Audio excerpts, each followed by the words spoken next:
Merci en tout cas à Sophie Huberson qui était notre compagnonne de route. On dit compagnonne de route, on va inventer ça et qu'il l'est, de nous avoir amené Gérard Cagnat. Merci à Madame Egea de l'IFIS d'être là. Merci à Frédéric Baluet du SAN d'être toujours aussi fidèle et à Anne Berton. Et puis, sans plus attendre, je vais vous dire un mot de Gérard Cagnat. Donc, encore une fois, c'est pas un orateur banal. Hein, donc, vous allez vous demander où on les sort, mais en fait, les gens pas banals sont nombreux et c'est plutôt rassurant.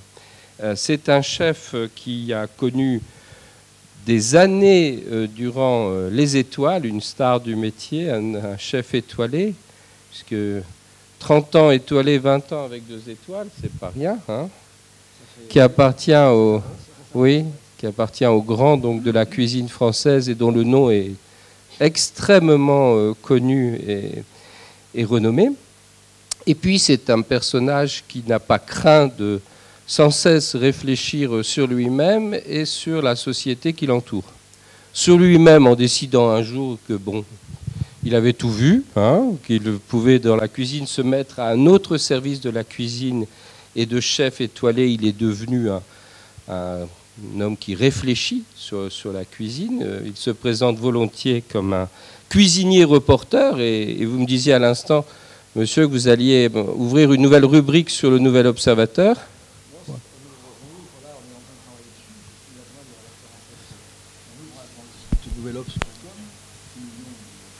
Oui, vous m'entendez, oui, 6 millions de visites par mois. On ouvre un site qui s'appelle Table, dans lequel on va, de la table, on va l'ouvrir. Il y aura de la gastronomie, il y aura de la sociologie, il y aura de la philosophie, il y aura de l'histoire, il y aura plein de choses. Et c'est pas seulement un site gastronomique, il y aura une ouverture. On ouvre le champ à des choses qui sont liées ou au sacré, ou à la réflexion philosophique, ou sociétale. Donc ça démarrera, ça va être en ligne, là, je crois, vendredi ou samedi. Déjà, on a bien avancé. Voilà. Mais il a fait une nouvelle activité voilà. que j'avais préparée depuis longtemps parce que j'étais invité comme blogueur. J'étais blogueur invité. Et si vous tapez je vais travailler sur les drogues, sur les addictions, je travaille sur le pouvoir et la politique, sur tout. Donc j'ai une activité d'écriture, de micro, un peu de télé, un peu de machin, depuis longtemps, au dehors de mon métier de cuisinier qui m'a toujours passionné, mais je trouvais que c'était un peu léger.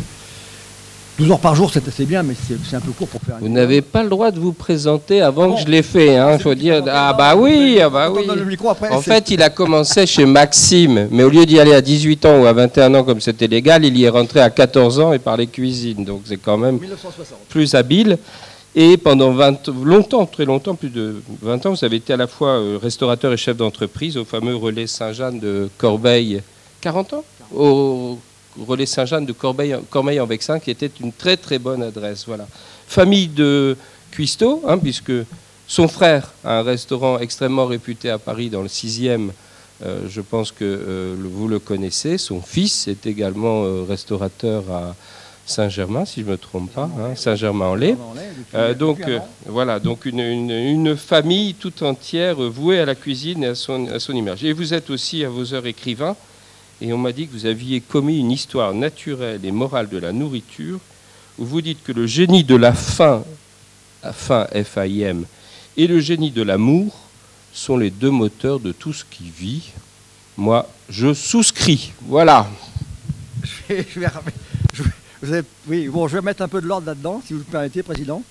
Ah, il y a madame qui parle aussi. Ah, excusez-moi, moi, vous savez, moi. Oui. Insupportable, disent les femmes, mais adorable quand même. Bon, j'en ai pour 3 minutes. Non, mais prenez votre temps, madame, hein, vous êtes chez vous. Hein. D'accord, donc moi je vais vous présenter un petit peu la thématique de ce soir, tourisme et gastronomie. Donc, comme l'écrit Léo Moulin dans son ouvrage Les liturgies de la table, au cours de son existence, un individu mange de 5000 à 100 000 fois et consacre à cet exercice de 13 à 17 années de sa vie éveillée, supposée être de 16 heures par jour. Le boire et le manger méritent donc qu'on s'y intéresse. Revenons à l'étymologie du mot gastronomie. Il vient du grec gaster, le ventre, l'estomac, et de nomos, la loi. La gastronomie est littéralement la législation de l'estomac, mais on ne peut s'arrêter à cette version, surtout si on admet avec la Rochefoucauld que manger est un besoin, mais savoir manger est un art.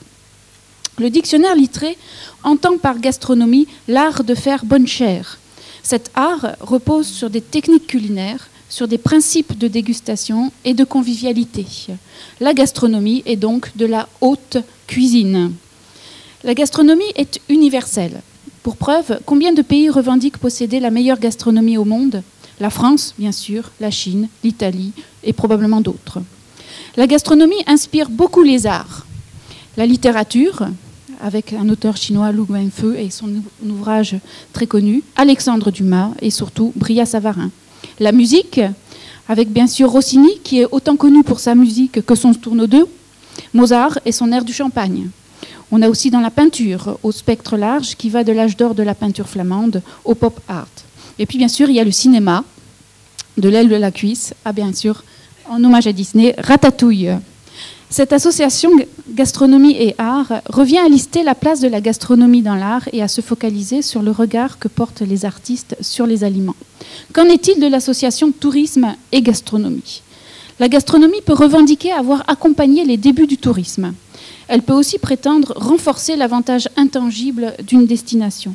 Ceci nous permet de distinguer d'une part la gastronomie du voyage et de l'autre le voyage en gastronomie. Alors, s'agissant de la gastronomie du voyage, regardez la géographie des palaces ou des gares, elle ramène toujours à des lieux mythiques du 19e ou du 20e siècle. Je citerai par exemple Ritz, Escoffier, Train Bleu, l'Orient Express. Lorsque le chemin de fer a été peu à peu détrôné par l'automobile, lorsque la villégiature a cédé le pas aux vacances et aux mobilités beaucoup plus courtes, les guides édités par Michelin sont apparus pour fixer les haltes des gastronomes d'abord sur la Nationale 7, puis au-delà. La gastronomie du voyage suit les gastronomes en mouvement et permet de mettre en évidence la variété de l'offre culinaire d'un pays. Le voyage en gastronomie, lui, met en avant ce que Gilles Lipovetsky appelle l'expérience émotionnelle, point culminant du luxe moderne. Le gastronome vient vivre un rituel. Il vient expérimenter une alchimie parfaite entre trois éléments, les mets et les vins, la scénographie de la table, c'est-à-dire son dressage et sa décoration, et enfin les règles de bienséance et de convivialité. Le voyage en gastronomie est organisé autour de l'aliment et privilégie le lien social et son socle culturel.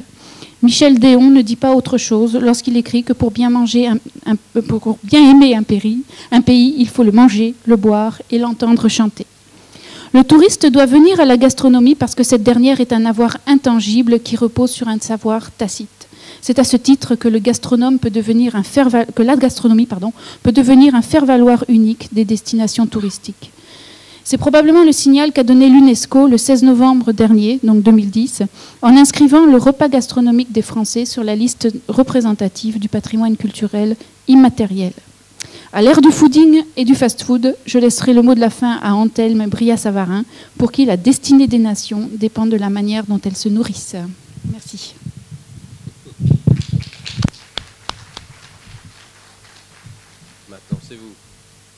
Oui, bonjour à tous, à toutes et à toutes, et merci de m'avoir invité pour ces quelques minutes à évoquer ce grand métier qui est chef cuisinier. Et je vais d'abord commencer par rendre non pas à César ce qui est à César, mais à Tourguenieff ce qui est à Tourguenieff.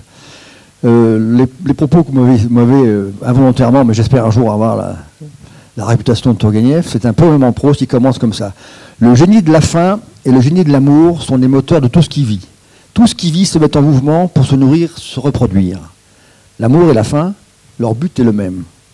Il faut que la vie ne cesse jamais, il faut qu'elle se soutienne et qu'elle se crée. Voilà le poème de Tourguenieff que vous m'avez attribué, je vous en remercie. J'ai failli rougir sous le propos, mais non, il faut toujours citer ses sources, c'est un principe. Bon, je vais vous parler en préambule, puisque moi je suis un peu dans le tourisme aussi, puisque vous êtes tous dans le tourisme, mais je suis celui qui est sur le terrain, dans la campagne, et qui cuisine. Donc j'ai commencé, je vais brosser un rapide historique de mes 50 ans de cuisine, mes 50 ans. Donc je suis né en 1946, j'ai commencé en 60 à 14 ans. À l'époque, la loi Berton était passée en 59, obligeant en mettant la fin de la scolarité à 16 ans, mais ça a été évident qu'en 68, je crois, 67. Donc on finissait, quand on voulait arrêter, à 14 ans, après on était cuisinier.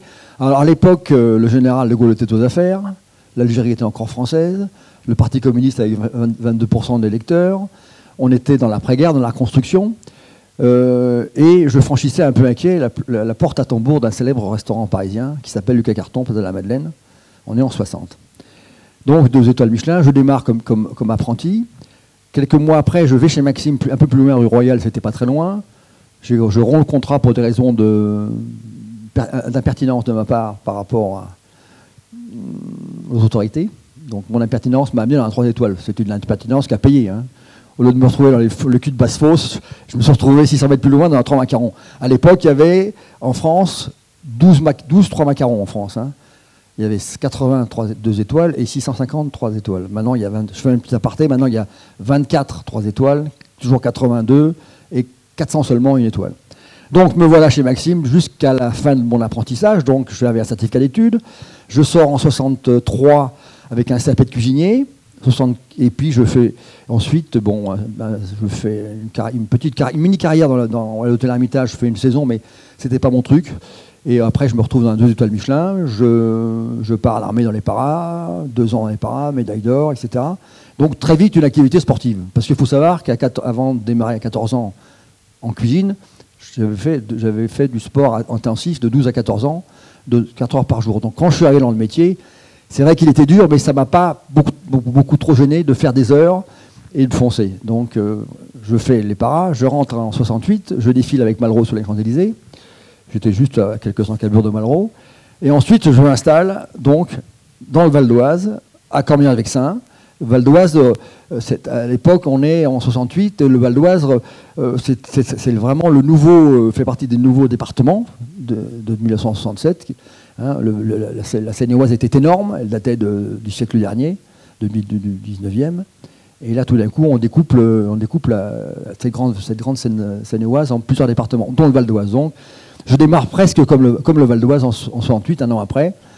Je monte ce restaurant avec mon épouse, et première étoile en 73, deuxième étoile en 85, et donc 4 enfants plus tard, après la vie, les marathons, marathon de New York, Jérusalem. Donc toujours une vie de sportif et une vie d'écriture. Parce que je m'étais rendu compte, je le dis parce que comme j'interviens souvent devant les jeunes, on me demande, je suis un peu référent d'aller dans les lycées, dans les CFA. Et je ne suis pas un génie, mais c'est vrai que j'ai quand même un parcours intéressant parce que j'avais compris très vite, dès l'âge de 14 ans, grâce au sport fait avant et aux études et mon goût pour l'écriture et pour la théologie et la philosophie, même si je n'ai pas de diplôme. Parce qu'en général, les gens de mon époque qui démarrent à 14 ans, ils étaient des cancres. Ils disaient que c'est pas vrai. J'étais un cancre chic et pas un cancre là. Ça va, c'est bien comme ça, d'accord. Donc j'ai quitté l'école parce que j'étais en pension pour des raisons non pas de mauvaise d'être un cancre près du radiateur, mais parce que ça me plaisait plus. Donc j'ai toujours été passionné par l'histoire, la philo, la théologie, et ma chance aujourd'hui, ça me sert maintenant d'en parler aux jeunes. J'avais compris que dans un métier contraint qui est le cuisinier, les cuisiniers, à l'époque c'était 12 heures par jour, 6 jours par semaine, si on voulait s'en sortir, il fallait avoir des récupérations actives. Et le secret d'une vie bien menée pour moi, c'est d'avoir des récupérations actives. Ça remplace une fatigue par une autre fatigue. Tout le monde vous le dira. Donc, comme j'aimais l'histoire, l'écriture, la philo, c'était la partie cerveau de la récupération active. Et comme j'aimais courir, je courais à pied l'après-midi pendant la coupure. Donc, j'ai mené de front depuis l'âge de 14 ans une vie de sportif, de chercheur et de cuisinier. Et maintenant, c'est vrai que j'interviens sur des sujets aussi vastes que Saint-Paul, que Guillaume le Conquérant, enfin tout ce qui bouge, tout ce qui réfléchit. Et donc, je vais vous parler. Pourquoi je reviens sur 60 ? Parce que dans l'explication de l'évolution de la gastronomie, on ne peut pas démarrer à 2000. Il faut démarrer à l'après-guerre en 60. C'est important de baliser le chemin pour comprendre cette évolution. 60, tout à l'heure, je vous ai fait sourire en disant le général de Gaulle est aux affaires, 20% de communistes, la vérité française. On était dans la reconstruction. La consommation n'existait pas. Il y avait 5% des Français qui avaient un chéquier, les cartes de crédit n'avaient pas. Il y avait Diners et American Express. Peut-être 1%. 1% des gens prenaient l'avion, 1% avaient une carte de crédit. Donc on était encore dans la construction. La consommation commence en 63 et je crois que le premier hypermarché, c'est Sainte-Geneviève-des-Bois en 63. Je vois que vous acquiescez mon propos. Donc la consommation commence en 63. En 60, on est encore dans la construction. Il y a 400 000 demandeurs d'emploi. Le mot chômage n'existe pas. Ce n'est pas un mot qui est employé. Il y a 400 000 personnes qui cherchent du travail, enfin qui cherchaient, ou qui ne cherchent pas. Mais le chômage n'existe pas. Tu quittes une place, quoi que tu fasses, au bout de 3 jours, tu as trouvé du boulot. C'est le plein emploi, c'est la reconstruction. Et puis, une autre chose importante pour comprendre aussi l'évolution, parce que l'avantage de la cuisine, c'est qu'elle est, et l'avantage de ce que j'ai voulu faire depuis l'âge de 12 ans, c'est d'être acteur-observateur. En 60, je fais une petite aparté, c'est les Jeux Olympiques de Rome. D'ailleurs, je commence à travailler chez Lucas Carton, la veille où Michel Jazzy fait 2e aux Jeux Olympiques sur le 1500 mètres à Rome. Et c'est les derniers Jeux propres.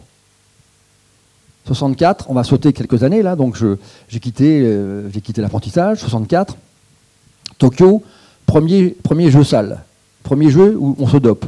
Les Bulgares, c'est les haltérophiles, et la nageuse est-allemande. Et aussi, on est en 64, 2 ans après la société de consommation, c'est le début où on charge et on dope les animaux, et on dope tout. On a topé les hommes, les animaux, les végétaux, et la société de consommation a engendré aussi, il faut le savoir, le fait qu'on a anabolisé tout le monde. Et les chevaux, et les hommes, et les produits, et les poules, et les poulets, et les cochons. Donc ça, c'est important. Rome propre, avec Tokyo. Et c'est le début de l'ère moderne, avec pas les addictions, mais les substituts qui vont permettre de développer que le blé il fasse plus que 80 cm et qu'il fasse tant l'hectare, au lieu de faire 1,20 m et de faire la moitié à l'hectare. Donc on est dans le début de notre ère qu'on connaît maintenant. Mais il fallait passer... C'est pour ça que j'ai souhaité parler un peu de cet espace-là, parce que 60-64, c'est vraiment le passage de l'après-guerre, quoi. C'est vraiment le passage de l'après-guerre qui commence en 46. Tout à l'heure, on l'évoquait dans l'ARER. Je suis né en 46. En 49, on avait encore des tickets de rationnement. Ça, c'est pas 1860. Hein. C'est pas 1860. C'était il y a 50 ans, quoi. Et tout d'un coup, il se passe quelque chose, et après, ça va très, très, très vite. Ça va très vite. Et la cuisine, là-dedans, vous allez me dire, la cuisine, elle fait pareil. Elle va évoluer. Donc j'avais écrit un jour comme ça, je intervenais, j'avais fait un petit, pour bien comprendre le cheminement qu'on va prendre quelques instants, 10 minutes, on va rester 10 minutes sur l'évolution, puis après on ira sur le rayonnement, etc. Années 60, le cuisinier pratiquant, c'est 12 heures par jour, à tendance staccanoviste. Ça bosse du matin au soir, il n'y a quasiment pas de jour de repos, on est encore en 1860 là, c'est 70 heures par semaine. Années 70, grâce à Paul Bocuse, le cuisinier devient intermittent à vocation transatlantique. Donc c'est Bocuse, il faut en parler, parce qu'il y a des gens qui comptent sur le chemin, et c'est pour ça que je vais les citer. Il y a des gens qui vont faire bouger le métier.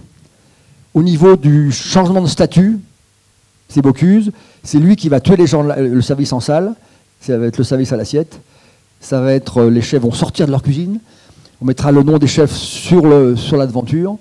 Les jeunes chefs s'installent et Bocuse aussi est le premier à partir aux États-Unis et au Japon. C'est lui qui va commencer à faire des cuisiniers, des grands chefs, des pérégrins, des hommes qui vont sur le chemin.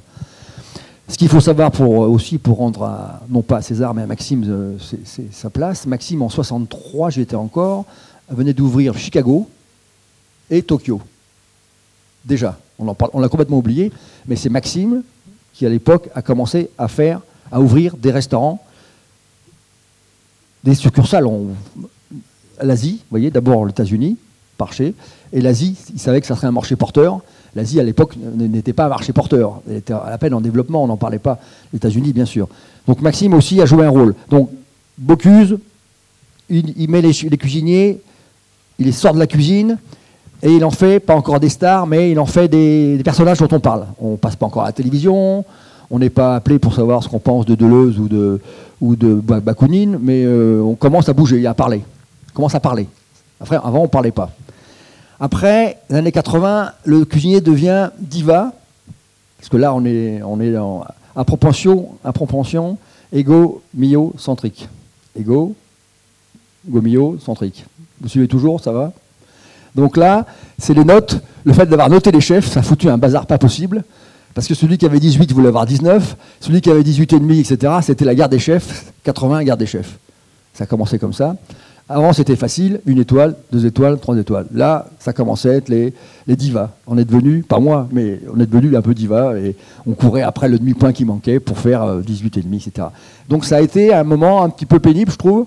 Parce que la grande solidarité qui existait chez les chefs c'est un peu,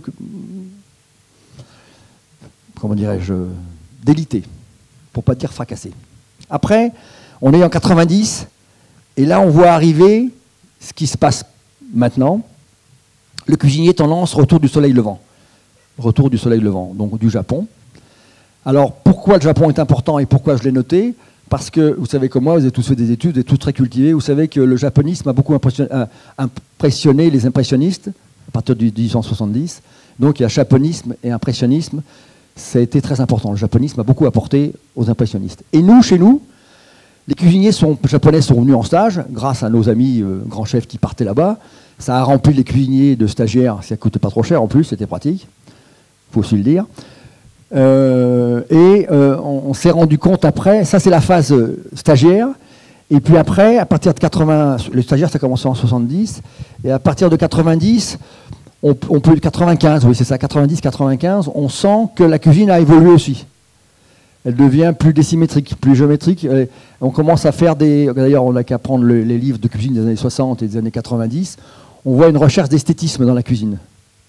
Déjà Guérard l'avait aménagé, mais pas aussi loin que l'on fait cette époque-là par l'apport de l'esthétisme japonais. Géométrique, décimétrique, à tendance hiératique, pour samouraï et masculé. Ça, c'est la partie 90. Après les années 2000, là, on est vraiment dans le cuisinier artistique. Là, on est appelé pour un oui, pour un non. Il y a vraiment, le cuisinier est vraiment sorti de la cuisine. Et le plus grand exemple est l'ami Loiseau. C'est de télévision, en interview, etc. Le cuisinier est vraiment devenu une star.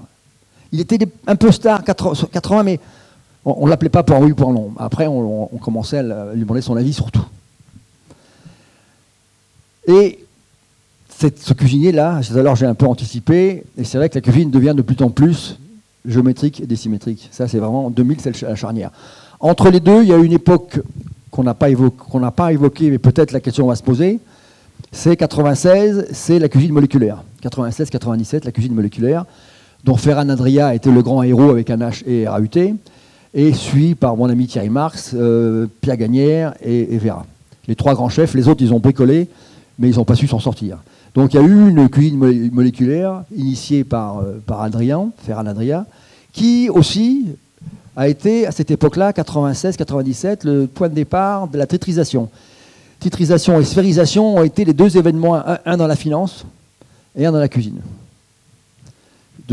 C'est intéressant, quand on analyse la société, c'est deux éléments. Alors l'autre, la titrisation nous a amené, vous savez où ça nous amène, et là, je vais faire de dessin. Et la sphérisation s'est arrêtée d'un coup, là. C'est arrêté il y a un an, c'était complètement arrêté, mais du jour au lendemain, ça s'est arrêté. C'est comme quand Jospin s'est barré le soir des élections. Quand Ferran Adria est parti, tac, orphelin. Donc, on a gardé les cuisines moléculaires dans les écoles pour, comme une science naturelle, quoi, pour apprendre aux jeunes, pour le côté ludique de la démonstration. Mais il n'y a quasiment plus de cuisine moléculaire. Et par contre, ça se vend dans les kits. Ils se vendent des kits, les gens s'amusent avec. Mais en cuisine, il y a des gens qui s'amusent sur un amuse-bouche comme ça, vous voyez, dans les très grands restaurants qui ont du temps, qui ont 15 cuisiniers. On s'amuse un peu. Mais la cuisine moléculaire n'a pas vécu. Elle a vécu 10 années. Et maintenant, on peut dire qu'elle est terminée seulement, encore une fois, pour la formation des élèves, pour leur apprendre que de la chimie. Tout à l'heure, quelqu'un a évoqué notre ami, c'est vous, je crois, qui avez évoqué Escoffier. Mais Escoffier, d'ailleurs, avait dit, je vais retrouver ma fiche, j'espère que je vais la retrouver, avait dit en 1907 que c'est vrai que la cuisine restera toujours un art, mais elle deviendra... Oui, c'est ça. La cuisine restera toujours... On est en 1907, hein. La cuisine restera toujours un art, mais elle deviendra plus précise et occupons-nous d'apprendre la chimie. On est en 1907. Ce qui me fait dire que les grands anciens sont toujours modernes. Donc je vais rebondir un peu sur l'ami Escoffier, qui lui va être l'homme qui va théoriser la cuisine. Mais on pourra me poser des questions là-dessus si vous voulez. Bon, 2010, il y a vraiment deux écoles de cuisiniers là maintenant. Là on est dedans. Hein. Ça j'ai écrit ça en 2000. Hein. En 2010-2011, alors, et je ne renie rien, j'écrivais ça, c'était pour une revue, les stars seront des équilibristes, des gourmandistes tarifés et de la communication. Les autres survivront très bien avec l'ère de la cuisine d'assemblage. C'est l'époque maintenant où il y a des cuisines centrales pour tout. Il y a des cuisines centrales pour tout. On a dépouillé le maximum tout ce qui était geste inutile. Donc maintenant, en dehors des très grands chefs qui épluchent leurs carottes et bon, tout ça a tendance à disparaître. Et l'autre jour, j'ai fait un cours devant des masters de restauration pour vider un poulet de Bresse à l'ancienne. Ils ont commencé à prendre le couteau, c'était l'Australopithèque, vous savez, c'était l'âge où les gars sont passés de la branche avec le silex à la main. Donc il a fallu leur montrer par où on commençait pour vider un poulet. Oui, bon, c'est tout bête, mais c'est vrai que dans 5 ans, il n'y aura plus que des packs, des produits à cuire qui arriveront. Est-ce que c'est bien, pas bien, c'est pas le sujet. L'important, c'est que chaque le fait et qu'on m'appelle pour le faire, pour le montrer, c'est sympa. Mais c'est vrai que ça va disparaître. Donc on est là vraiment dans la charnière où on parlera au passé, de toutes les tâches qui faisaient la grandeur du cuisinier dans sa formation, et l'importance du geste, bien sûr. L'importance du geste, et on est en train de le faire disparaître, bien ou pas bien, c'est pas le problème. Moi, j'essaye à mes élèves de leur faire passer toujours cette importance du geste, parce que je pense que les formateurs. Et puis le geste permet à une certaine... Hegel disait, et j'ai bien aimé ce que disait Hegel en la matière, il a dit des choses intéressantes, le travail spiritualise la matière. Et c'est vrai un homme qui est devant une femme qui est en cuisine, une collaboratrice qui travaille avec un couteau, qui se pose bien devant sa planche, qui a un beau geste, et c'est vrai que le produit devient beau. Et l'ouvrier est beau quand il travaille, qu'il soit grand, gros, mince, hétéro, homo, ce que tu veux, mais le fait d'avoir le geste du couteau, ça rend les gens beaux et ça spiritualise le produit. Ça me paraît fondamental. Et c'est vrai que ça m'ennuie un peu qu'on n'ait pas des cours spécifiques pour le geste dans les écoles.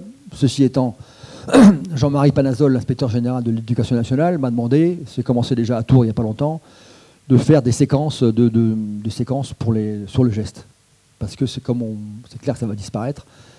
Et tout à l'heure, on parlait du geste, et c'est vrai que dans la formation, la vraie formation, pour être un grand chef, bien dans sa peau, bien dans sa tête, bien dans ses épaules, bien dans son geste, sans stress ni caricature de chef, il faut commencer par le couteau, donc ce qui coupe. C'est une trilogie, couteau, ce qui coupe. Ensuite, on va vers le feu, ce qui brûle. Et après, on va vers le temps, maîtrise du temps, cuisson lente, à basse température, cuisson rapide, une coquille Saint-Jacques, aller-retour sur une plancha. Donc, le cuisinier, c'est la trilogie du cuisinier, c'est couteau, flamme, maîtrise du temps. La deuxième, puisque là, on parle de gastronomie, le deuxième acronyme, oui, c'est un acronyme, c'est RER. Ça tombe bien, on a pris le RER pour venir, c'est rigueur, mais ça marche partout. Depuis que j'en parle, on le met partout, même chez le nôtre. Rigueur, engagement, régularité.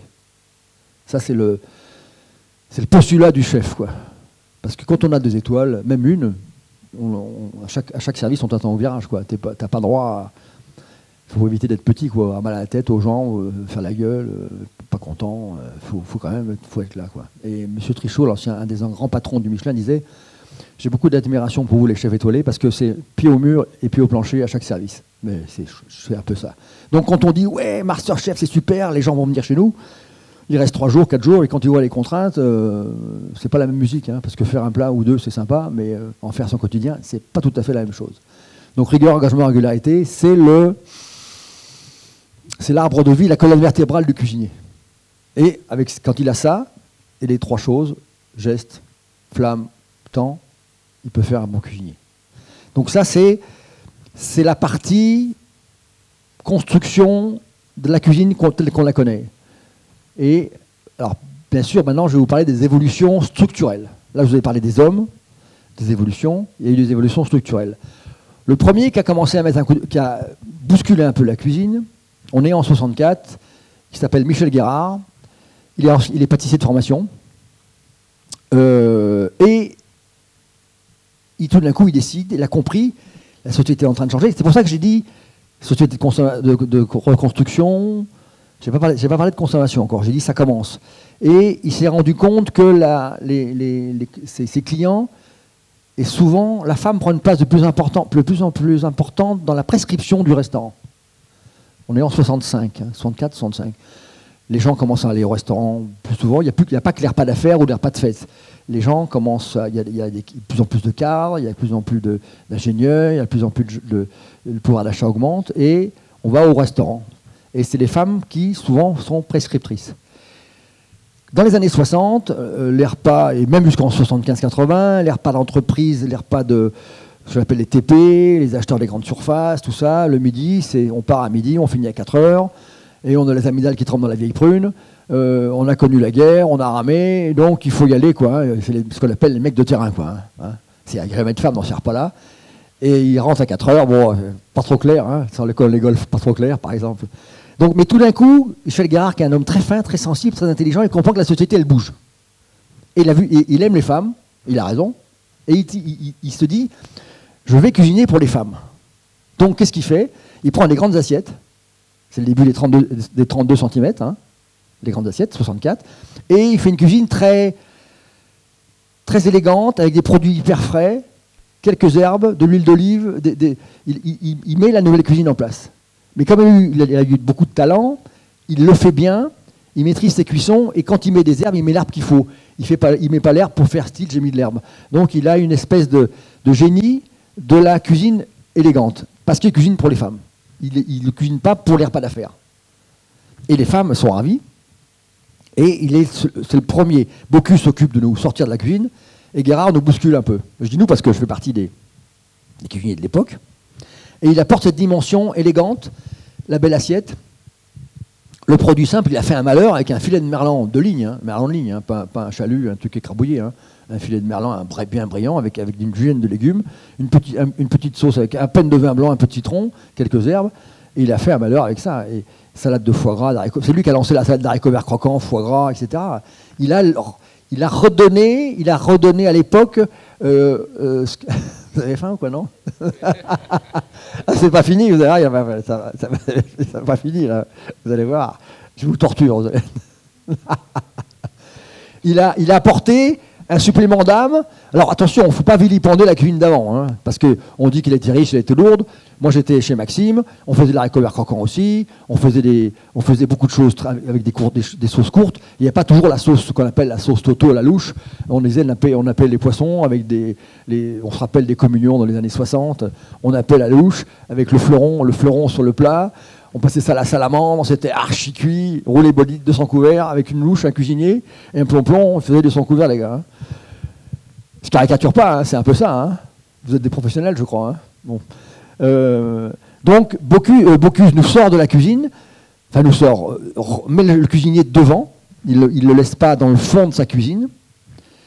Guérard donne une dimension de légèreté, d'intelligence, le produit suffit à lui-même, en disant.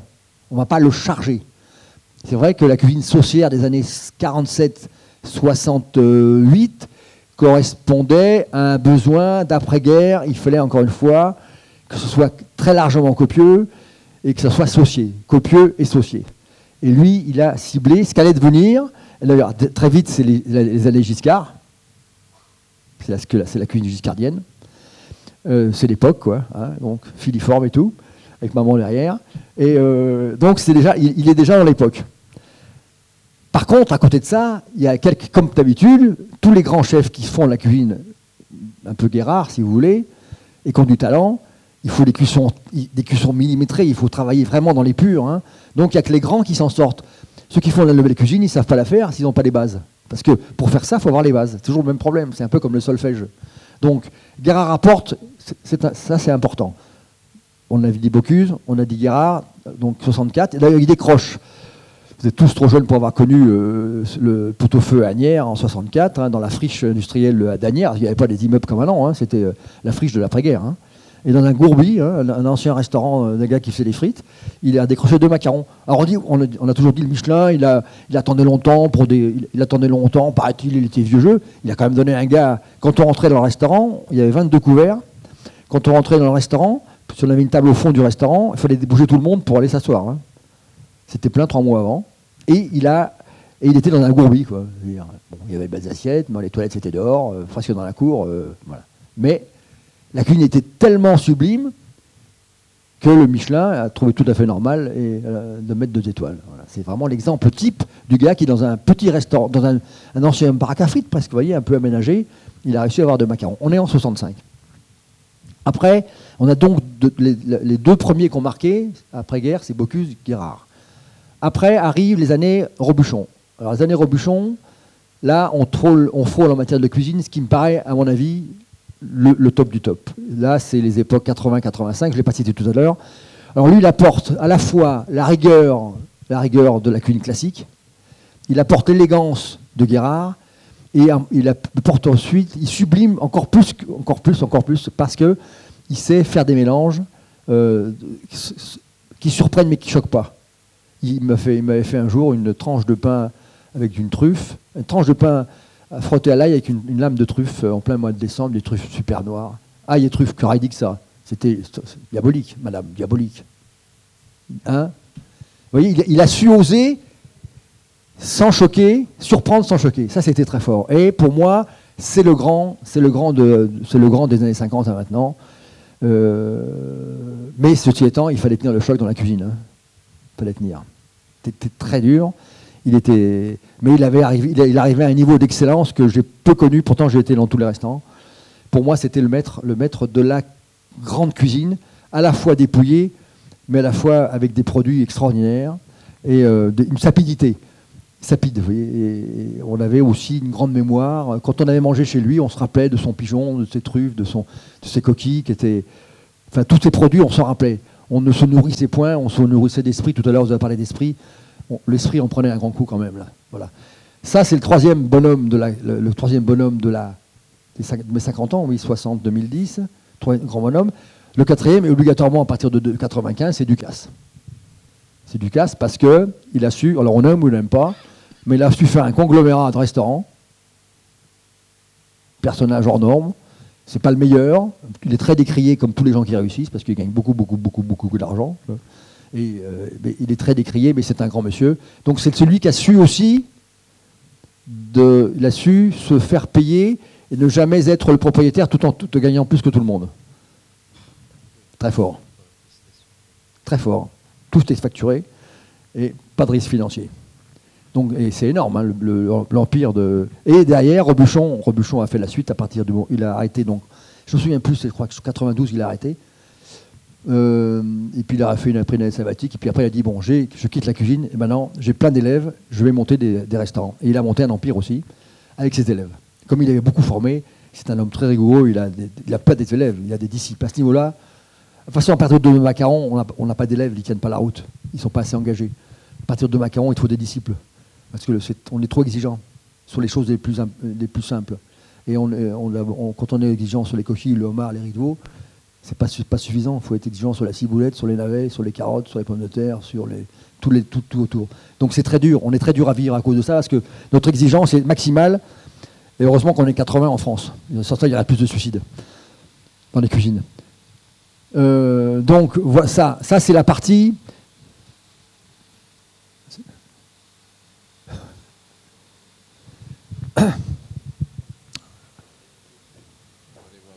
Bon, on va continuer.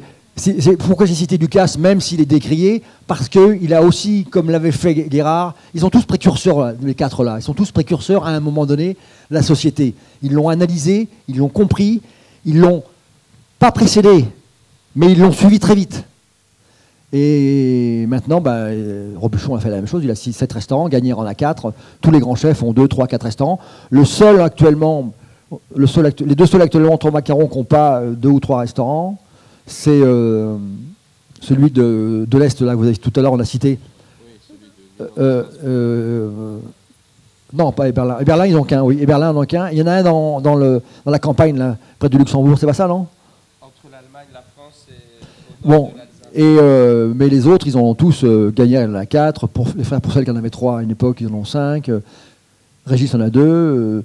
Donc c'est vrai les chefs ont osé être des grands chefs d'entreprise, quoi. Et ils avaient les moyens de le faire. Donc c'est Ducasse qui a été le premier à non pas faire sortir les chefs de leur cuisine, mais leur a dit, les enfants, on a du talent, on sait s'entourer. Ils ont su aussi, ça c'est important, on sait dans les grands groupes, ils ont su prendre des gens, les payer le prix et prendre des niveaux de cadres sup et pas prendre des cadres à moitié entre cadres. Donc ils ont su aussi s'entourer, prendre des directeurs financiers, ils ont su entourer leurs gardes rapprochés, chose qui ne se faisait pas avant. Hein. Chacun se débrouillait comme il pouvait avec maman, avec la comptabilité, un comptable. Non mais c'était ça. Hein. Même dans les grosses boîtes, hein, c'était un peu comme ça. Et il y a ça aussi, ça c'est important de le dire, ils ont su passer la vitesse au-dessus, ils ont su s'entourer avec des gens qui étaient des cadors dans leur profession, Personne n'a fait de R&D, mais s'il avait fallu faire de la R&D, on l'aurait fait, quoi. Donc voilà, ces 4 personnages sont, pour moi, la compréhension de 1960, l'après-guerre, cette consommation, et après l'accélération du restaurant, le rôle des femmes comme prescriptrices, c'est elles qui ont boosté un peu ça, parce que les restaurants de leurs copains, les restaurants des copains, les restaurants des machins, des canons, ça va 5 minutes. Donc elles ont voulu une élégance, un service élégant, des assiettes joliment présentées, donc elles ont été importantes. Donc là aujourd'hui, on a brossé le tableau de ce qui est maintenant. Alors par contre maintenant, si on parle de la gastronomie, on ne peut pas s'arrêter à la gastronomie. Parce que c'est important pour vous dans le tourisme, parce que c'est vrai que la gastronomie fait partie pas des directions, mais comment ça s'appelle, des axes de développement et des destinations. Voilà le nom manqué, des destinations de voyage. Mais ça a aussi beaucoup changé par rapport aux grandes tables, quand même, parce que dans les années 70-80, je me rappelle, quand j'ai eu donc 30 ans étoilé, je me rappelle d'Américains qui m'appelaient ou d'Australiens qui avaient préparé un parcours avec tous les 2 étoiles de l'Europe. Ça c'est terminé. Il y a eu des vrais parcours de gastronomes. Maintenant, ils se font un restaurant de temps en temps, même ceux qui ont les moyens, même ceux qui sortent beaucoup, ils demandent à se faire une bonne table de temps en temps, mais ils veulent aussi d'aller dans les bistrots ou dans les brasseries. Donc c'est plus monolithique par rapport au choix du guide Michelin. Et les gens, ils veulent des grandes tables, mais ils veulent aussi des tables un peu canailles chez les étrangers. Ils ne sont pas systématiquement en demande de faire le parcours Loiseau, Bocuse, à l'époque Moulin de Mougins chez Verger, etc. Ça, c'est terminé. Ils sont plus sélectifs et ils veulent moins passer de temps à table. Alors il y a une chose qui est importante aussi par rapport à mon avis, dans la sociologie de la table, c'est plus de la gastronomie, mais c'est important. Il faut savoir que le repas de midi, qui était à 1h20, 1h25 en 1970, et à 28 minutes, le repas médian n'est plus un repas, mais une prise de nourriture. C'est une prise de nourriture, et il est tombé à 28 minutes. Donc ça compte aussi. Et c'est vrai qu'il y a beaucoup de restaurants, c'est important de le savoir aussi.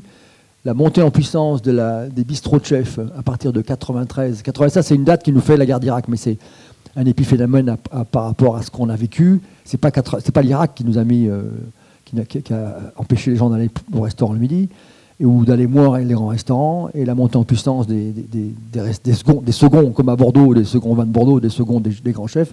C'est parce qu'il y a un élément qu'on n'a jamais soulevé trop dans les médias. À partir de 80... Moi, j'ai fait New York marathon 85, c'était 4000 francs le billet aller-retour. 5 ans après, c'était 1500 ou 2000 francs aller-retour. La dérégulation des billets d'avion a fait, et ça, on l'a oublié, c'est normal, c'est pas important, c'est pas un acte de guerre, c'est pas un casus belli. Donc c'est le rapport à la dépense et le rapport à ce qu'on pouvait avoir pour ce qu'on mangeait dans un grand restaurant. Et il y a eu un vrai passage difficile dans la restauration de haut niveau. À partir du moment où les gens commençaient à compter, non plus, on dit, est-ce que ça vaut son argent? On dit dans les paysans, est-ce que ce que tu me proposes, ça vaut ton argent? Il y a l'avion, et puis il y a les escapades Vienne, Budapest, après l'ouverture, il y a beaucoup d'escapades à 2 jours, et c'est vrai que c'est sympa de partir 3 jours. Pardon, quand on a la musique, d'aller en Croatie, du Dubrovnik, il y a des destinations fabuleuses, et ça ne te coûte rien par rapport à ce que te coûte un très grand restaurant. Donc il y a eu un transfert dans la dépense vers les destinations courtes, et longue bien sûr, mais courte ça veut dire un week-end. Et ça a beaucoup... Il y a eu un moment très difficile en 93, 14, 95, et les chefs ont réagi tout de suite, ils ont monté des bistrots. Ça c'est un peu comme en 1798 autour de 1800, quand les chefs des grands, avec la Révolution, quand les chefs des nobles se sont retrouvés dans la rue, on a monté de 3000 restaurants entre 1799 et 1806. Parce que les gars se sont retrouvés dans la rue et ils sont installés, ils ont osé s'installer. Donc faut toujours, quand on fait de l'histoire, il faut toujours remettre les choses dans leur contexte historique et sociétal. Sans ça, on ne comprend rien. Et donc la bistronomie dont on parle beaucoup maintenant est venue du fait de chefs qui se sont dit, voilà, le marché se casse la gueule, il faut qu'on ouvre un restaurant qui soit plus abordable et qui corresponde plus à l'attente des gens. Et c'est vrai que le repas du midi, il est passé, je me souviens, le repas du midi dans les grands restaurants dont je faisais partie dans les années 80, oui, dans les années 80 ou 90. Et aujourd'hui, il est divisé par 2 en fonds constants. Pas rêver. Donc ça aussi... Mais ça fait bouger les choses. Et c'est pour ça que maintenant, si vous voyez, on parle beaucoup de bistronomie. Hein, vous entendez parler de jeunes chefs de talent, l'Agapé, le jeune Pelé, tout ça, des gars qui ont 28-30 ans. Ils ont fait leur tour du monde, ils ont travaillé chez les grands chefs. Et maintenant, ils ouvrent un restaurant minimaliste avec des tables 90 cm, avec un verre à dents, un verre, deux couverts, une serviette, un set de table. Et ils font leur cuisine qu'ils ont envie de faire, sans l'apparat sans l'apparat. C'est la bistronomie. Mais c'est des gars qui ont un super talent, qui ont travaillé sur les super chefs, qui ont bossé 12 heures par jour, qui ont été à l'international, qui ont fait un tour. Tous, ils ont fait l'international. Ils ont travaillé chez les grands, international. Ils sont revenus, ils ont pris une vieille épicerie et ils ont monté des restaurants qui sont, c'est pas le mot à la mode, qui sont d'actualité par rapport à l'attente des consommateurs, parce que c'est quand même des consommateurs et des clients à la fois. Il y a aussi donc voilà l'évolution. Et aujourd'hui, alors pour aller au bout, avant de passer à une autre phase, pour aller au bout, pour bien comprendre la situation des nourritures terrestres dans notre société en 2010, il faut savoir que la montée en puissance, je vous l'ai dit tout à l'heure, le repas médian c'est 28 minutes, c'est c'est entre 8 et 9 euros. Retour à la gamelle de plus en plus, on revient à la gamelle, et on ne le chiffrait pas avec Gira Conseil, je travaille pour Gira Conseil, le bout de boule, il y a 10 ans on ne le chiffrait pas, ça existait, maintenant c'est 5%. Montée en puissance des kebabs, ils commencent à passer devant les pizzas. Et bon, on ne parle pas des saladeries, enfin ils se montent, là j'ai déjeuné à midi du côté de l'Opéra, je me suis amusé à compter sur 100 mètres dans une rue, il y avait 3 restaurants japonais, 3 saladeries, et le soir, c'est fermé. Donc maintenant, le midi, il faut manger vite, propre, bon et sain. Et pas traîner. Voilà. Donc c'est le marché tel qu'il se dessine aujourd'hui. Bien sûr qu'il faut des grandes tables, bien sûr qu'il faut du luxe, mais le midi est devenu une prise de nourriture. Et c'est vrai le soir et le week-end devient l'endroit où on se rassemble, où on passe, on se fait plaisir au niveau de la cuisine. C'est vrai qu'il y a un retour des maris en cuisine le dimanche, ça c'est très flagrant.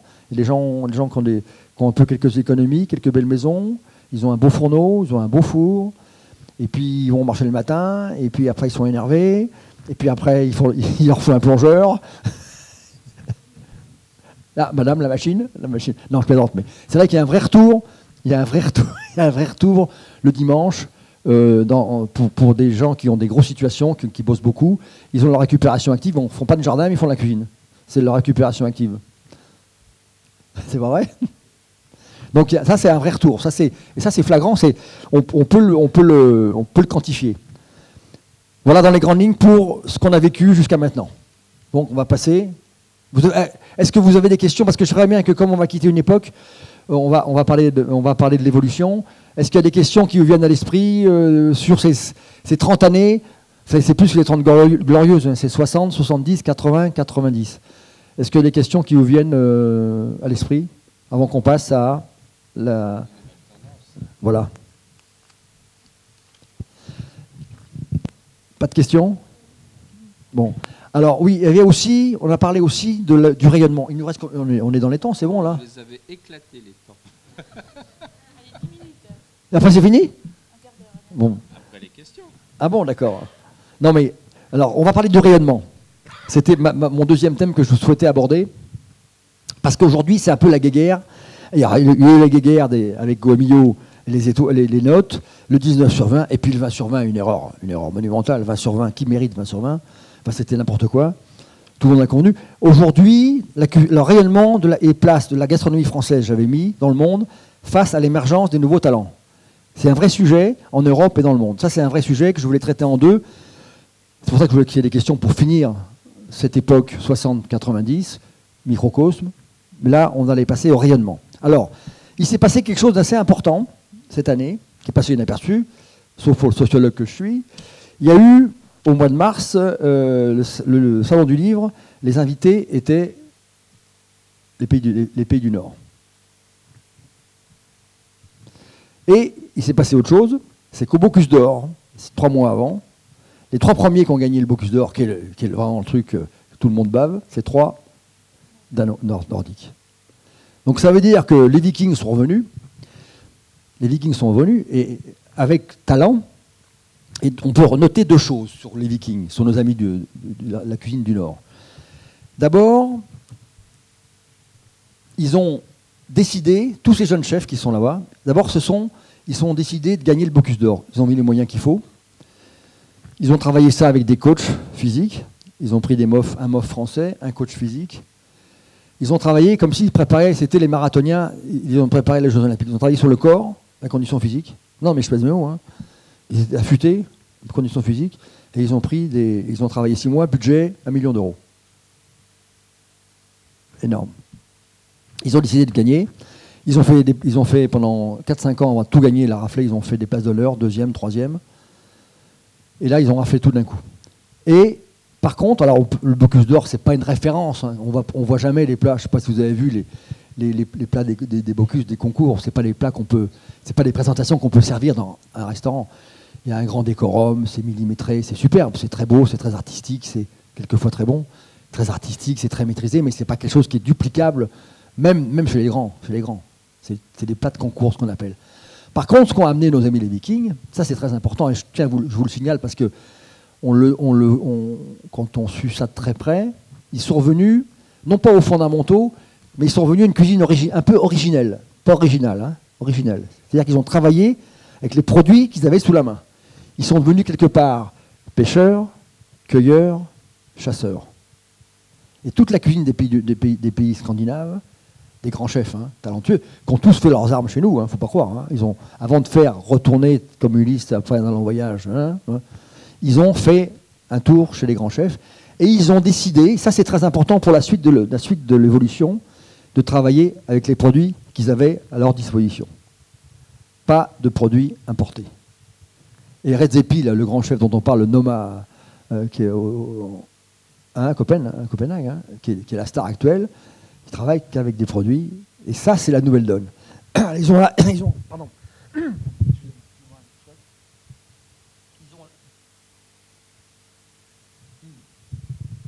à la fois apporté la capacité à aider des athlètes de haut niveau et de gagner le Bocuse d'Or, parce que le Bocuse d'Or, c'est tu perds 10 kilos, hein, même si tu n'es pas affûté, tu les perds quand même. C'est un travail énormissime. Énormissime. Là, ça dure 5 heures, 5 heures et demie, dans un bruit infernal. C'est comme les Formule 1.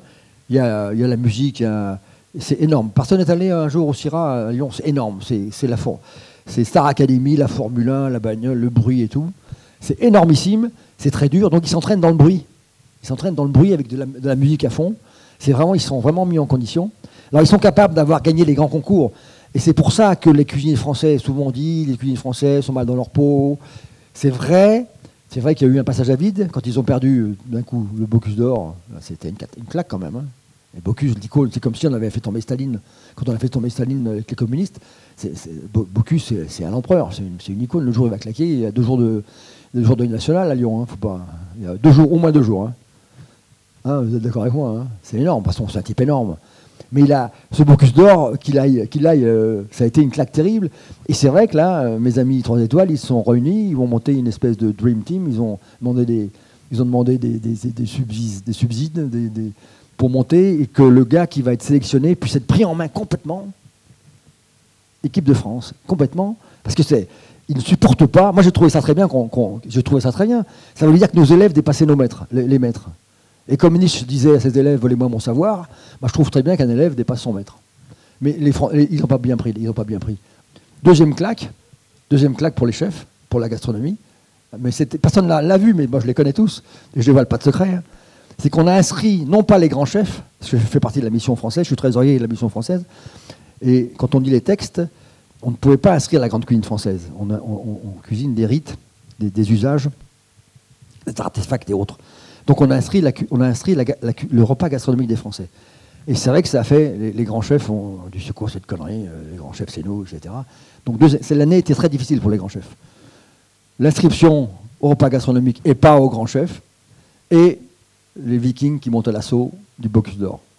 Mais ce qu'ils ont apporté, et je ferme la parenthèse sur le côté cuisine originelle, cueilleur, pêcheur, chasseur, cuiseur, ça veut dire que je pense que dans les années à venir, je peux me tromper, il y aura bien sûr, quand on a des gros volumes, bien sûr, quand on sait que quand on prend un compas qu'on met sur notre lame, qu'on met le bout du compas sur Sur Roissy, qu'on fait le tour, il y a 7 millions de gens à faire bouffer le midi, hein, puis midi et soir, puis plus le petit casse-route depuis 4 heures.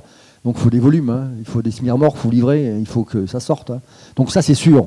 On ne va pas changer, hein, parce que les gars qui me racontent, ouais, on va éplucher les carottes, tu sais ce que c'est d'envoyer des couverts comme ça. Donc ça, on va le garder. Mais par contre, les nouveaux chefs, je pense que les nouveaux chefs qui vont se dessiner, ce seront un peu comme, j'allais dire Strauss-Kahn, pardon, Lévi-Strauss, ça sera les cuisines originelles. Cuit, ça va être lapsus significatif. Cuit, cru, pourri. Ça sera originel, la cuisine qui va se déclencher dans les années à venir, pour un besoin de retour aux sources. C'est pas de l'écologie, mais ça va être un besoin. Mais par contre, avec des types comme Redzepi, des types fabuleux, quoi. Je veux dire, ça sera pas du lichen posé sur le bord de l'assiette. Ça, tout sera travaillé, réfléchi. Donc, grosse tendance lourde dans les années à venir. De plus en plus de gros volumes, de plus en plus de catering, de plus en plus de 500 chambres, de plus en plus de grands groupes. De plus en plus d'obligations d'envoyer très vite et à bon rapport qualité-prix de la nourriture terrestre, mais les futurs grands chefs seront des botanistes et des naturalistes, un peu, à mon avis. Et parce que ça sera la tendance, parce que les gens, comme les gens sont zappeurs, ils peuvent manger le sandwich le midi et les manger le soir chez Lucas, chez Robuchon, etc. Donc, on n'est plus obligé maintenant de manger un repas à 3 plats, on n'est plus obligé d'avoir le rite imposé par l'Église à partir du XIIe siècle, les trois repas. C'est ça, les 3 repas, hein, c'est bien des moines du XIIe siècle. C'est toujours un retour au passé pour comprendre pourquoi. Et maintenant, on peut zapper, on se fait servir un plateau repas, le nombre de fois de réunion, on a un plateau repas, c'est pareil. Hein. Donc, mais les gens ont besoin de convivialité, de partage, de produits, et puis c'est vrai que cette histoire de cueilleur, cuiseur, chasseur, originel, c'est vrai que c'est une tendance qui marche, quoi. Intellectuellement, ça marche. Donc ça, c'est la tendance pour les années à venir. La place des chefs, on l'a dit. Par contre, je me suis un peu moqué de mes petits camarades, là, avec le Bocuse d'Or et puis l'inscription, parce que moi, j'étais contre les grands chefs, malgré que je sois grand chef, parce que je savais qu'on allait se faire retoquer quand on lit le règlement pour pouvoir prétendre à immatériel de l'humanité, c'est pas la grosse artillerie. Hein. Donc c'est grâce à Julia Sago, qui est scientifique et historienne, on a monté le dossier en mettant en valeur tout ce qui nous rassemble dans les rites, mais pas dans la restauration. Parce que si on s'amuse à mettre parce que souvent l'autre jour j'étais avec le ministre Lefebvre, il commence à dire la cuisine française, je dis non, c'est leur pas gastronomique, parce que là tous vos propos sont repris et l'UNESCO peut nous dire oui, vous utilisez le mot UNESCO pour la restauration. Et maintenant il y a un vrai sujet, il y a un grave sujet. Hein. J'arrête pas d'intervenir là-dessus. Hein. Donc, par contre, si on pôle pour rebondir par rapport à mes propos sur la grande cuisine française, elle existe, elle est admirée dans le monde entier. La grande cuisine française, à partir de 1917 avec Escoffier, elle a théorisé, codifié la cuisine. Elle a été très pédagogique. Elle a créé des recettes. Elle a créé une façon d'apprendre. Elle a créé elle est l'archétype, si vous voulez, en termes philosophiques. Elle est l'archétype de la cuisine. Donc elle reste très, très, comment dirais-je, très admirée par les grands chefs du monde, même ceux qui sont à la mode, qu'ils soient espagnols, danois, ce que vous voulez. Moi j'étais l'autre jour à Lima, il y a des chefs fabuleux. Il y a des chefs fabuleux partout maintenant, partout. Mais ils disent tous, j'ai appris en France, ou j'ai fait un stage en France. Donc la cuisine française a un rayonnement énorme, elle le gardera. C'est vrai qu'elle est moins stalinienne dans ce côté, pas conglomérat, mais comme interne, vous voyez, c'est moins stalinien, parce qu'il y a plein de gens qui bougent. En Écosse, il y a des chefs fabuleux, en Sicile, il y en a aussi, il y en a partout, il n'y a pas un endroit où il n'y a pas un bon chef. Mais ils disent tous, j'ai appris, ou j'ai fait des stages, je suis venu aux sources. On reste l'endroit où on vient apprendre. Et fort de ce bagage technique, culturel, pédagogique, parce que aussi il y a une pédagogie de la cuisine, que nous avons su, nos anciens ont su initier à partir d'Escoffier, conceptualiser, théoriser, codifier. Conceptualiser, théoriser, codifier. Ça, c'est les 3 points importants qui font qu'on a un rayonnement énorme. Alors, il ne faut pas s'arrêter. Moi, je trouve ça bien, je trouve ça bien qu'il y ait des jeunes chefs qui nous bousculent un peu. Mais on reste en termes de fondamentaux. C'est pas la Bible, c'est pas non plus les pères de l'Église, c'est pas le livre rouge, mais c'est quelque chose qui est très présent et qui va fonctionner encore Dans 50 ans, peut-être qu'il y en a d'autres qui pourront codifier différemment, mais là, je pense qu'on a bien saisi le problème. Donc, pour ce qui est du rayonnement, on est bon. Pour ce qui est de l'avenir, j'en ai un peu parlé. Bah oui. Ah, ça va? Oui. Je rends le micro. C'est version survie de l'espèce, quoi. Voilà. Voilà. On viendra au restaurant en peau de bête pour manger un cuisseau de chevreuil de marbre. Ça vous tenterait ça, la peau de bête, vous, hein? C'est pas J'ai vu. trip, mais je vous Non, parce que j'ai vu votre œil briller dans le coin, là. En tout cas, c'est peut-être le moment des questions, parce que d'abord, un mot de remerciement quand même à notre orateur qui est, vous avez remarqué, c'est un orateur qu'on ne peut pas arrêter, alors donc il vaut mieux pas l'arrêter d'écouter, surtout qu'il nous a fait un splendide paysage de la cuisine. Brosser un tableau à la fois historique, sociétal et culturel, pour comprendre, de toute façon, l'histoire n'est pas une architecture de date, de défaites et de victoires, mais il faut prendre le chemin de l'époque pour la comprendre. Il faut prendre les pas des gens qui marchaient à ce moment-là pour comprendre comment est l'époque. Je crois que c'est le seul qui aura réussi à me faire taire. Je crois qu'il y a une question. Des questions. Bonsoir, je suis Sabine, étudiante en haut de gamme à Marne-la-Vallée. Donc j'aurais une question par rapport justement à la pérennité de la haute gastronomie. Est-ce que vous pensez que dans ce contexte économique assez critique, qu'on aura encore les moyens, nous, Français, d'investir dans la haute gastronomie, sachant que pour entretenir son macaron ou tous les autres titres, ça coûte extrêmement cher aux restaurants et aux palaces, notamment, qui hébergent donc, les grands chefs. Merci.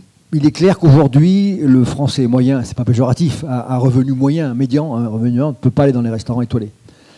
Il est clair qu'aujourd'hui, le paradoxe, je l'ai écrit d'ailleurs dans un papier qui va sortir, c'est que tous à Paris, les 5 palaces, où il y a les 5 étoiles, maintenant il y a des palaces, ils ont 90% de taux de remplissage. On se croit au Festival de Cannes. C'est le paradoxe de l'époque. Là, j'étais rue Royale, j'avais des rendez-vous, j'étais rue Royale. On voit de plus en plus ou à côté, on voit de plus en plus de boutiques de vin, de grandes bouteilles. Il y a un très gros pouvoir d'achat. Il y a une classe à la fois française et internationale de plus en plus aisée. De plus en plus aisée. Il y a de plus en plus de très riches. Ça, c'est clair. Il y a de plus en plus de très pauvres aussi. Et la classe moyenne se paupérise. Donc le problème, il est là. Je pense que dans les restaurants que vous citez, ça va être très compliqué pour nous d'y aller parce qu'il faut avoir des très gros revenus pour dépenser ces sommes au restaurant. C'est vrai. Mais dans les grandes boîtes, ils font des fois, pour en fin d'année, ils font des bons comme ça pour envoyer les gens dans les bons restaurants. Ils font des incentives. Non, mais c'est vrai que ça va être un problème. Et c'est un vrai problème aujourd'hui. Je pense que c'est un peu fermé pour relever des budgets même un peu élevés. Non, mais je crois qu'il y a un marché. Il y a un marché. Seul le public est seul le juge de notre talent. Si tu vends ta sole à 250 €, si ton restaurant est plein, t'es le meilleur. Si tu la vends à 80 qu'elle n'est pas bonne ou à 40, t'es un con. Donc le public est le seul juge de notre talent. C'est comme le gars qui dit je suis le meilleur cinéaste, je fais 45 entrées hier soir. C'est bien, le cinéma à d'essai, j'adore, mais enfin, c'est un peu court quand même. C'est l'autre jour. Non. Je vais parler de mon cas. Moi, j'ai pas rendu mes étoiles. Un jour, j'ai décidé d'arrêter. J'ai prévenu le Michelin 1 an avant. Le Michelin me suivait depuis plus de 40 ans. Par courtoisie. Parce que la mode aussi, c'était la mode de dire tout d'un coup, appeler les journalistes, j'en ai marre, ils comprennent rien, je fais des sardines, je fais plus de turbo, tout le monde c'était un peu là. Et ça manquait de courtoisie. Moi, j'ai dit très sincèrement à Sandrin, ça manque de courtoisie. Tu n'avais qu'à prévenir.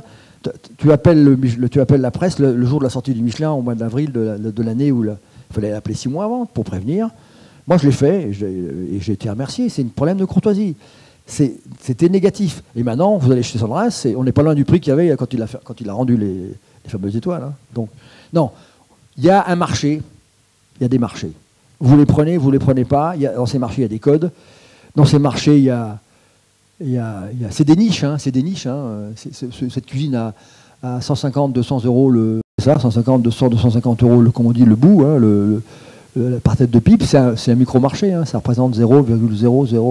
Il y a 4 zéros après le 0. Hein, 4 zéros après le 1. Hein. Ça ne se quantifie pas, ça. C'est comme ceux qui vont chez Hermès. Et par contre, il y a un très grand prêt-à-porter en cuisine, je trouve. Il y a un très grand prêt-à-porter de qualité.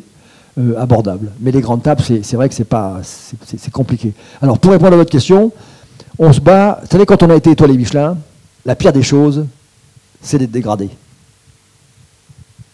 Alors, quand tu as 3 étoiles, tu ne dors pas pendant 6 mois. Et quand tu as 2 étoiles, tu ne dors pas pendant 1 mois. Parce qu'à 3 étoiles, quand tu perds, tu as l'impression d'être jugé au tribunal de l'histoire. À 2 aussi. À 1, bon, tu te dis, ouais, on est 500, j'ai fait, bon. Mais à 3, c'est très compliqué. Moi, je l'ai connu, les gars. Ils m'ont avoué après, ils m'ont dit que ça a été très compliqué. C'est très compliqué. Parce qu'on est, à vous, je l'ai dit tout à l'heure, oui, tout à l'heure, il faut savoir qu'à 1 étoile, on est connu un peu dans son département. À 2, on est connu au niveau de la France et de l'Europe. Et à 3, c'est mondial. Le gars qui aura 3 étoiles le 6 mars, quand il sortira le Michelin, il a 20 télés qui tombent dessus, là, dans la journée. Il y a une canadienne, 2 japonaises, une machin. Donc, tu deviens une star. Et tu t'habitues, hein, c'est comme le pouvoir. Hein. Tu t'habitues au fauteuil, à la voiture de fonction, dans le pouvoir, etc. Tu t'habitues à plein de choses. Hein. Et le jour où on te l'arrache, et ben c'est pas... Si vous voulez, moi qui étais dans les paras pendant 2 ans et qui est un peu brillé dans mon genre, c'est comme quand on t'arrache tes décorations, quoi. Ou tes galons, quoi. On t'arrache, quoi. Il y a un côté arraché, quoi. Alors, c'est pas pour le public qui se dit que tu racontes des toiles arrachées, etc. Non, c'est un microcosme chez nous. Hein.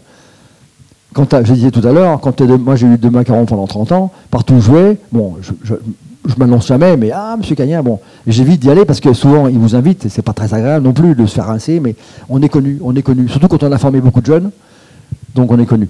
C'est un peu un microcosme, et c'est vrai, mais c'est très difficile de perdre son étoile. Mon frère l'a perdu une fois, c'est vrai qu'il a du mal à s'en remettre. Que moi, j'ai arrêté parce que j'avais d'autres choses à faire, et je voulais que mes enfants, surtout dans la profession, faire tomber le gros chêne, parce que je commençais à devenir un gros chêne qui gênait un peu quand même. J'ai voulu que le gros chêne tombe pour que les jeunes pousses puissent grandir. Et comme j'avais plein de missions et je m'étais resté à plein de choses, ça a été une transition qui s'est faite tout à fait naturellement, parce que j'avais préparé, vous avez vu que j'étais un homme de passion, donc il était clair que j'allais continuer dans la passion sur d'autres espaces pour me refaire peur, parce que j'aime pas le confort. Donc j'aime bien me faire peur. Vous avez une autre question ? Ah. Thierry, tu parleras dans le micro la prochaine fois parce qu'on ne t'entend pas en haut et ça ne sera pas enregistré, donc c'est un peu embêtant. Bonjour. Moi, je suis Marion, en Master 1 à l'EFIS à Marne-la-Vallée, et je me demandais ce que vous pensiez de toutes ces émissions télé culinaires qu'on voit de plus en plus, si vous trouviez ça plutôt une opportunité pour la profession, de la faire découvrir, ou si c'était plutôt une menace, parce que ça la rendait plus showbiz qu'une profession de rigueur. Très, très bonne question. Je suis intervenu à Tours il n'y a pas longtemps sur le sujet, avec Sébastien Demorand et la productrice Benjamin, qui monte l'opération. Non, ce qu'il faut savoir, c'est que c'est un spectacle. C'est un divertissement à base de spectacle avec des hommes et des femmes. Il y a une dramaturgie, la larme à l'œil. Moi, j'en ai vu 2. Hein, la larme à l'œil, le coup de gueule du chef. Il y a le méchant. Il y a Demorand, c'est le méchant. Il y a le gentil. Il y a toute une dramaturgie. Ça plaît. Ils font 6 millions quand même à chaque fois. Hein. Il y avait des détracteurs qui disaient « Ouais, c'est pas bien, on raconte des histoires ». Il y avait 6 millions. Les gens qui sont là, ils ont un métier. Souvent. Ils ont envie de se projeter. C'est comme si moi, je veux faire une disputation en latin avec un prof de théologie. Je peux m'entraîner, mais je vais me faire ramasser. Hein. Faut pas rêver. Hein. Donc, c'est un jeu. C'est un bon spectacle. Je pense que c'est un beau spectacle. 6 millions, on est obligé de s'incliner. Ça n'a pas d'influence sur l'embauche ou la désembauche. Ça n'a aucune influence sur la profession. Tout à l'heure, je l'ai dit. À une époque, vous connaissez tous Cyril Lignac, quand il y a eu des émissions avant avec lui, c'était quoi ? C'était Oui Chef, je crois, c'est ça, Oui Chef. Bon, un exemple concret, hein, très concret. Oui, bon, il a une belle gueule, il plaisait, en plus, il est sympa, et puis il a du talent. Donc, et c'est vrai que je connais un Nancy, un CFA, il n'y a pas que là, je le cite parce que j'y avais été, ils avaient ouvert l'année suivante, ils ont eu beaucoup de demandes pour la cuisine. Ils ont ouvert 2 classes, ils les ont fermées l'année d'après. Parce qu'entre faire le guignol à la télé et bosser, et être RER, rigueur, engagement, régularité, c'est pas la même. Donc, spectacle qui s'arrêtera, à mon avis, avant 2 ans. J'en ai parlé avec la productrice, elle est un peu d'accord, ils sont déjà en train de chercher autre chose. Dans 2 ans, il y aura... mais c'est bien ficelé. Moi j'ai vu 2 émissions pour pouvoir en parler. Je n'ai pas le temps de regarder la télévision, mais je voulais quand même savoir de quoi je parle. Mais aucune incidence, mais c'est sympa, quoi, je veux dire. Ça plaît aux gens, hein. Mais aucune incidence, ni en positif, ni en négatif, pour nos métiers, tant à l'embauche ou les embauches. Mais une télévision bien ficelée.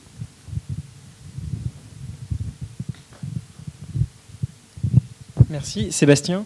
Et la gastronomie par rapport aux autres acteurs du tourisme, tout ce qui est hôtellerie, musée, cœur de ville, tout ce qui est pôle touristique, se positionne comment? Est-ce qu'ils travaillent seuls ou est-ce qu'ils partagent des espaces avec les autres? Oui, faire des passes, des trucs comme ça, faire des opérations plus, c'est ça? Plus un restaurant, plus un musée, c'est ça? Vous pensez à ça, non?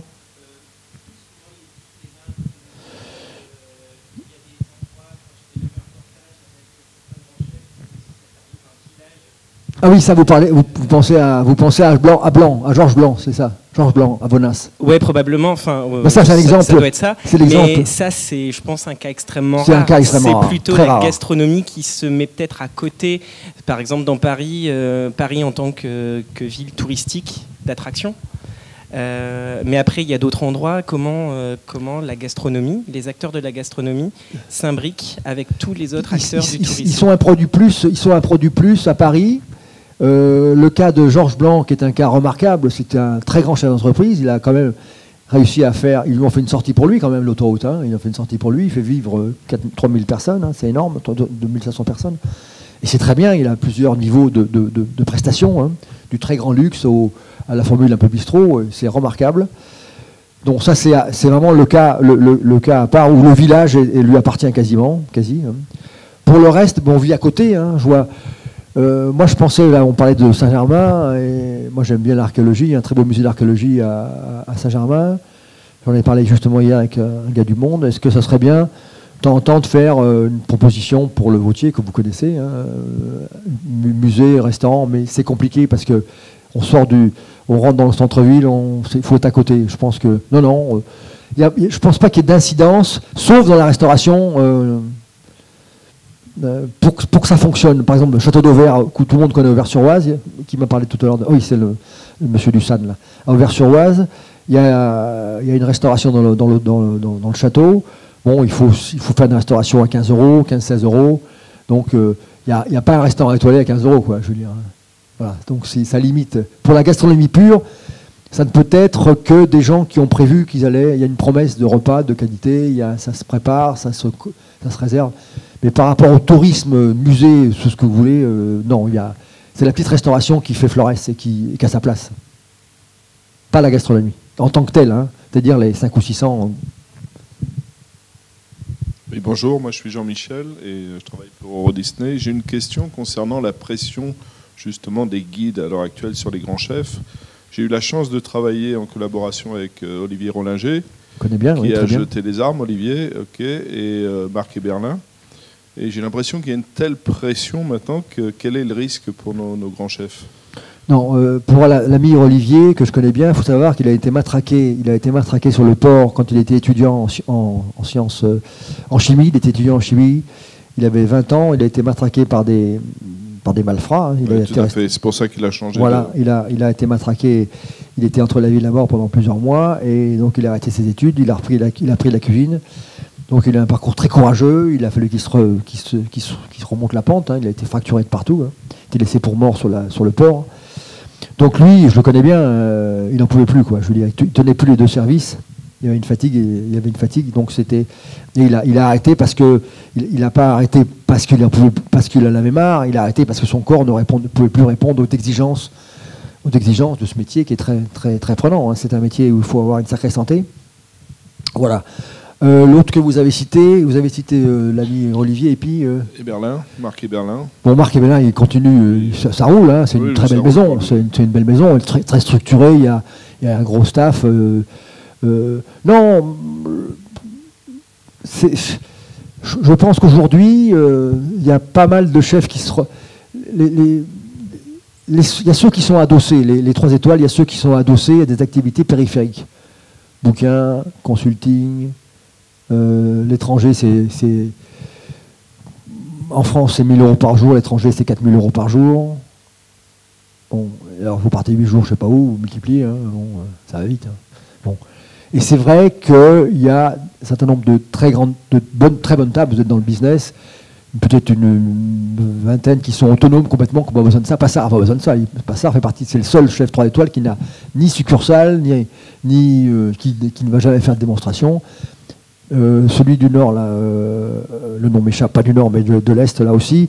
Mais les autres, ils ne survivent pas, mais ils arrivent à rester dans le très haut niveau avec des grands produits, un personnel coûteux de qualité, de la belle vaisselle, des beaux produits, en faisant rentrer dans leur structure de l'argent qui vient de leurs prestations hors les murs, quoi, et hors hexagone. Mais à 2 étoiles, on s'en sort. À 3 étoiles, c'est lourd. Hein. C'est lourd, 3 étoiles. Hein. C'est très lourd. Mais il n'y a pas de mal de vivre. Faut pas non plus pleurnicher. Hein. Mais c'est vrai que Olivier, c'est l'exemple d'un gars qui a été fracassé. Hein. Donc c'est une capacité qu'il a eue maintenant à continuer à tenir le haut niveau.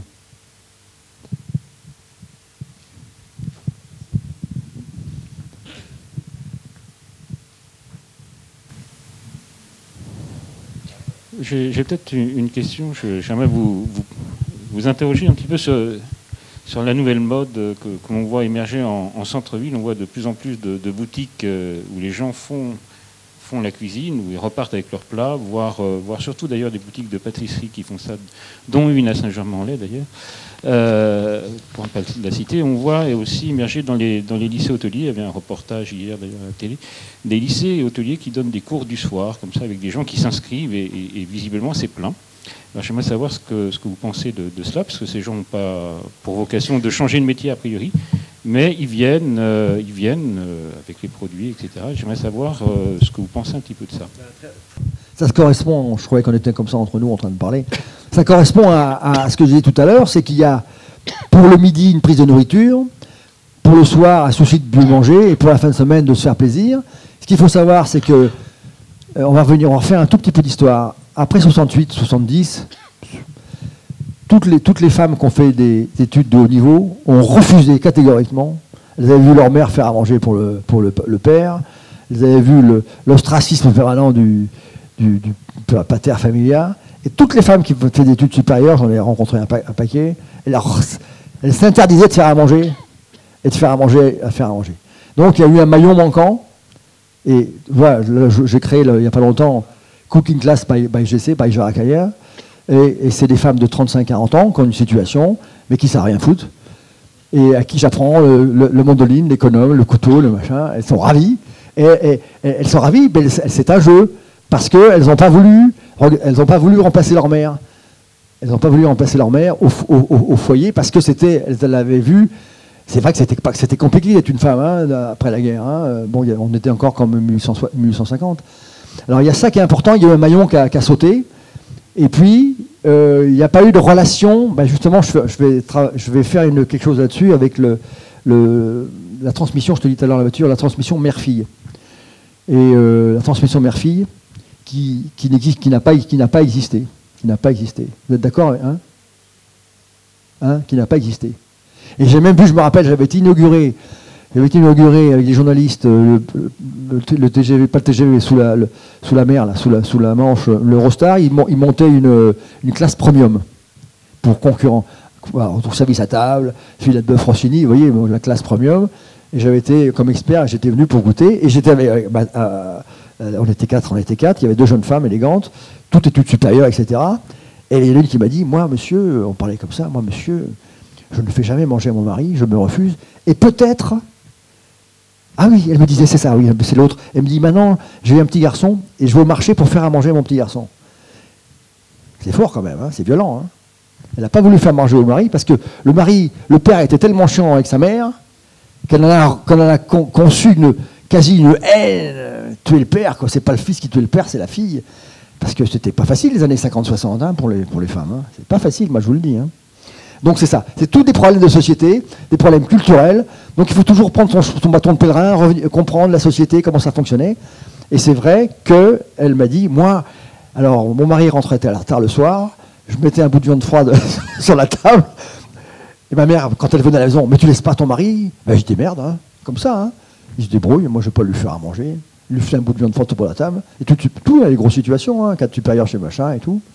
Elle pouvait physiquement, elle avait un rejet, mais ça va aller loin, hein, un rejet physique, parce qu'elle voyait le père à table pendant des années, et la mère qui était là, un peu entre soubrettes, accorde ou pas, et on se dit, non, mais c'est une bonne question, et ça va revenir au pourquoi de l'école, et ça je sais, j'étais à Tulle l'autre jour, j'intervenais à Tulle dans la CFA, et ils me disent on fait des cours le soir, il y a un vrai besoin de pouvoir prendre le couteau, la poêle, mijoter, pas mijoter, tailler. Il y a un besoin, parce que je pense, il y a des belles années encore à venir pour la cuisine, parce que c'est un besoin presque physiologique, je dirais, de faire à manger, ou de tailler, ou de couper, ou de cuire, de sauter, d'aller au marché, d'imaginer, de voir un beau produit. Là, en ce moment, depuis une semaine, je travaille avec une journaliste japonaise, on va à Rungis, on va faire un gros papier pour le plus gros journal japonais, 14 millions d'exemplaires. Et c'est vrai, on discute beaucoup, bien sûr, on parle du sacré, du rapport à la nourriture, du produit. Tout ça, c'est très, très complexe, très lié, mais on revient toujours à la fois au geste, à la fois au feu, à la fois à la marmite, à la fois au partage, mais c'est ce geste, ne pas avoir peur du feu, ne pas avoir peur du couteau, aller vers. Mais il y a un marché énorme, et beaucoup de CFA le soir le font, beaucoup, parce que les gens, ils sont contents après de refaire le petit plat comme ça, et ne pas avoir peur d'avoir un produit en plus, je crois. Et se dire, tiens, je sais le faire ça, je peux acheter ce produit, je sais le faire. Parce que souvent on voit un produit, on dit, qu'est-ce que je vais faire avec ça? Nous, on donne des clés. Donc il y a un marché énorme, là. Je vous le dis, il y a un marché énorme pour... mais c'est la boucle est bouclée, là, on va revenir. Hein. Et puis, il y a nos pêcheurs, cueilleurs, chasseurs, cuiseurs, et on a nos femmes qui ont déserté, la cuisine pour aller faire des études supérieures, et puis qui diront, tiens, allez, hop, on s'y recolle, on met le tablier. Ah oui, une autre anecdote. J'ai rencontré une Canadienne qui avait fait HEC, c'est avec elle que je m'associe pour le cooking class. Elle m'avait raconté le rapport, ça m'a permis de faire une émission, pas une émission, mais une table ronde à la tour. Elle m'a dit, en cuisine, les Canadiennes, maman faisait à manger, ma grand-mère faisait à manger, maman faisait à manger, et moi un jour on m'a donné le tablier, le jour où on m'a donné un tablier, je suis rentré dans la cuisine. On lui a mis un tablier, et elle a pris, elle a commencé à faire cuire. Ça c'est important. Vous voyez, c'est une belle histoire, et la transmission s'est faite par le tablier. On a revêtu la tenue qui correspond au travail qu'on doit faire. Tablier. Tiens, c'est une belle parabole, je vous m'en serve. Je m'en étais jamais servi dans le public, je vais faire un truc là-dessus. Merci madame. C'est vous qui m'avez posé la question, non? Non, vous avez... Non, mais vous faisiez merci. Oui, c'est vrai. Non, mais c'est parce que je me suis adossé sur vous pour répondre, vous voyez, c'est ça. Le public, c'est ça, vous ciblez et j'ai répondu parce que vous faisiez oui, c'est vrai. Vous êtes d'accord avec moi? Eh ben voilà. C'est du propre de s'adosser sur une dame tout de même. Non mais ça c'est un terme technique de financier ça. Nous n'y voyons rien d'autre. Non j'espère, nous ne voyons rien là. Est-ce qu'on prend une dernière question? Parce qu'il est 7h26 et vous savez qu'on termine toujours vers 19h30. Alors, ou si mon regard couvrant la salle, je ne vois pas de questions en votre nom à tous, je remercierai notre orateur. Je n'ai pas de questions. Donc, un mot, je crois qu'il mérite de chaleureux applaudissements d'abord. Hein.